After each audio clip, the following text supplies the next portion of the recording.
Hello, my dear students, how are you? I think actually today I am going to teach you Rutherford setting model. ये बेटे 11th के atomic structure का एक important chapter है जिसको हम लोग पढ़ने जा रहे हैं आज, ठीक है ना। Actually in 1911 it was Rutherford who actually bombarded fast moving alpha particles on the very thin sheets of gold foil and he observed the following observations, ठीक है। वो ऑब्जर्वेशन क्या था? Most of the alpha ray pass through the metallic foil without undergoing any kind of deflections, ठीक है। Only a few of them which are passing very close to the nucleus we are undergoing some sort of deflections from the original path of movement. जिसको हम जैसे मान लो इसको ऐसे जाना था, मान लो यूँ पाथ, इसको क्या कहें? Angle of deflection theta. इसको देखिए पाथ ये है, ये देखो जान के येलो से लिख रहे हैं, ये थीटा जाके आराम समझ जाओ, एंगल ऑफ डिफ्लेक्शन, ठीक है। लेकिन जो ओनली फ्यू ऑफ देम जो कि सेंटर के एक्सिस के लोग जा रहा है, देखो वो जिस रास्ते से जा रहा है उसी रास्ते से लौट जा रहा है। बहुत जगह बहुत बुक में फिगर गलत बनाया गया है। उसने क्या किया? सेंटर के पास जाके इसको ऐसे लौटा दिया है, होगा नहीं। सोचो कि अल्फा पार्टिकल भी डाई पॉजिटिव हीलियम आयन है और यहाँ सेंटर पॉजिटिव, तो सोचो ये कैसे टच करेगा? इतना स्ट्रॉन्ग रिपल्सन होगा कि टच ही नहीं कर पाएगा। और जब टच करेगा तो फिर इस तरह से वापस वो नहीं लौटे कर में।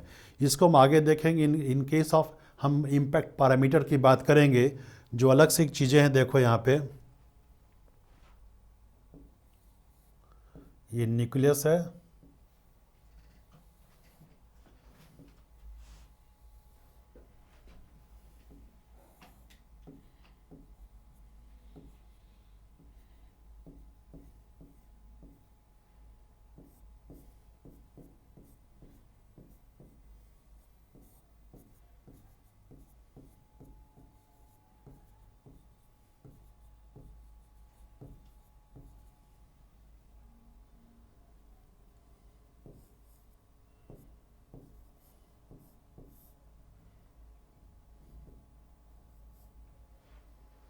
ठीक है।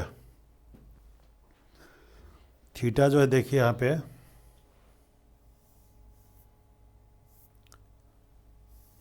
एंगल ऑफ डिफ्लेक्शन है। देखो ये न्यूक्लियर एक्सिस है और ये पाथ ऑफ डायरेक्शन जो है अल्फा रे का है। ये जो डिफरेंस है यही मेरा क्या इम्पैक्ट पैरामीटर है जिसको बी को कर रहे हैं। तो this b is inversely proportional to angle of deflection. आप सोचो अगर ये बी काफ़ी कम होगा तो डिफ्लेक्शन मैक्सिमम होगा। तो एक्चुअली बी है जो न्यूक्लियर एक्सिस के लोग पास कर रहा है रे, उसका डिफ्लेक्शन 180 से फिर वापस उधर मुड़ जाता है। ये इसका है इम्पैक्ट। ये फिजिक्स का कॉन्सेप्ट है, लेकिन केमिस्ट्री में बोलते हैं, बच्चे पूछते हैं सर ऐसा क्यों होता है। वहाँ दूसरी किताब में दूसरा फिगर देखते हैं तो वो पूछना चाहते हैं, तो यहाँ पर बहुत एम्फेटिकली बोल रहे हैं विथ कॉन्फिडेंस यहाँ ऐसी बातें होंगी। तो पहला था क्या? Most of the alpha particles और ray are passing through the gold foil without any kind of deflection from their original path of movement. Some of them were undergoing some sort of deflection which are passing very close to the center.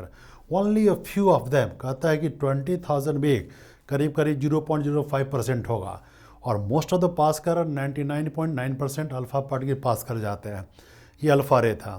तो यहाँ पर बच्चों दिमाग में होता है पहली बात कि सर लेड बॉक्स ही आप क्यों लेते हो? लेड बॉक्स क्या होता है? जो आप पढ़ोगे रेडियो एक्टिविटी में, इसकी एक खासियत है कि ये actually most of the gamma ray और अल्फा रे इमिट कर रहा है। गामा रे क्या होता है? Most penetrating. अल्फा रे यहाँ पे है मोस्ट एनर्जिंग और गामा मोस्ट पेनिट्रेटिंग है। अल्फा रे को भेजना चाह रहे थे, गामा को एब्जॉर्व कर लेता है तो मैक्सिमम अल्फा फ्री कर दे रहा है। दूसरी चीज़ है क्या? ये लेड बैक्स जो है it is independent of the alpha ray, ionize नहीं करता है। रेडियो एक्टिविटी में पढ़ोगे 4n, 4n+1, 4n+2, 4n+3 series होता है जिसमें एंड प्रोडक्ट लेड ही हुआ एक किस्मत के केस में छोड़ के। तो काफ़ी स्टेबल है, इसके बहुत सारे आइसोटोप्स हैं। तो ये जो रेडियो एक्टिव रेज है इसका इफेक्ट इस पर नहीं पड़ता, इसलिए लेड ही लेते हैं, दूसरे मेटल को इफेक्ट कर देगा। Come to the next one, alpha ray लेते हैं, बीटा गामा नहीं। बीटा जो रे हमारा है ये बीटा -1 जीरो है और गामा रे ये मास भी जीरो, चार्ज भी जीरो है, ठीक है। बीटा नेगेटिव है, देखो यहाँ पे, तो बीटा नेगेटिव है। अगर मान लो इलेक्ट्रॉन यहाँ पे घूम रहा है, आज हम कहते हैं साइंस में, और ये यहाँ से इलेक्ट्रॉन ये जाएगा, दोनों में रिपल्सन होगा, एंट्री नहीं होगा। अगर एंट्री हो भी गया तो सेंटर पॉजिटिव है, सारे ये बीटा रे पार्टिकल यहाँ जाकर जमा हो जाएगा। जमा होने से जो आज चीज़ हम इम्फेटिकली बोल रहे हैं कि most of the space with in the atom is vacant, हम नहीं कह सकते थे।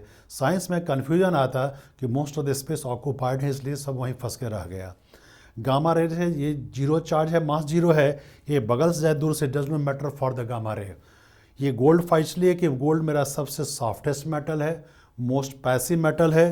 तो अल्फा रे जो जा रही है मोस्ट आयनाइजिंग करेक्टर का है, या एक्चुअली ये independent of ionization effect of alpha ray होगा, जो गोल्ड को आयनाइज नहीं कर पाएगा।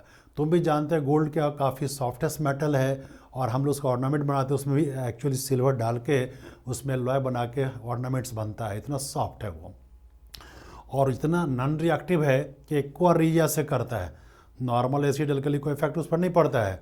Gold is the most unreactive metal till now, ठीक है, इसलिए इस पर गोल्ड फाइल रख रहे हैं।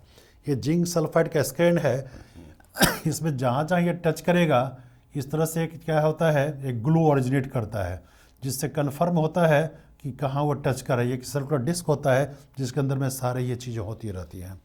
तो it was your gold actually Rutherford's model.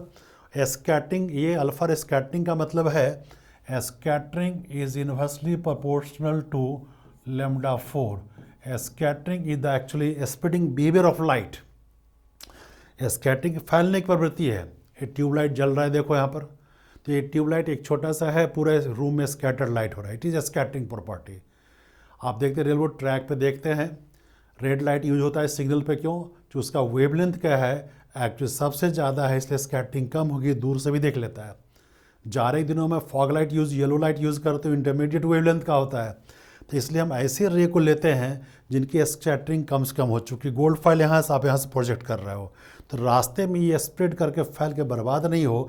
Most of the alpha ray should hit the target, इसलिए हम लोग अल्फा रे को लेते हैं।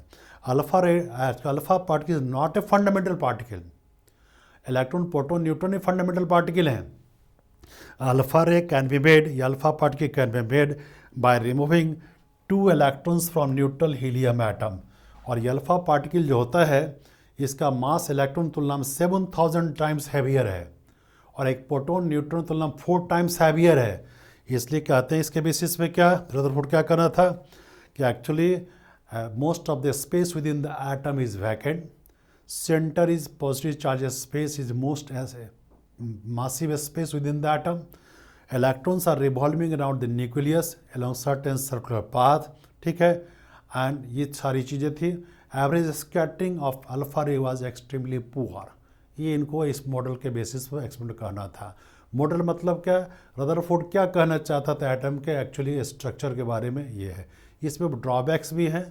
Actually, in the next classes, I would like to discuss the defects of Rutherford model.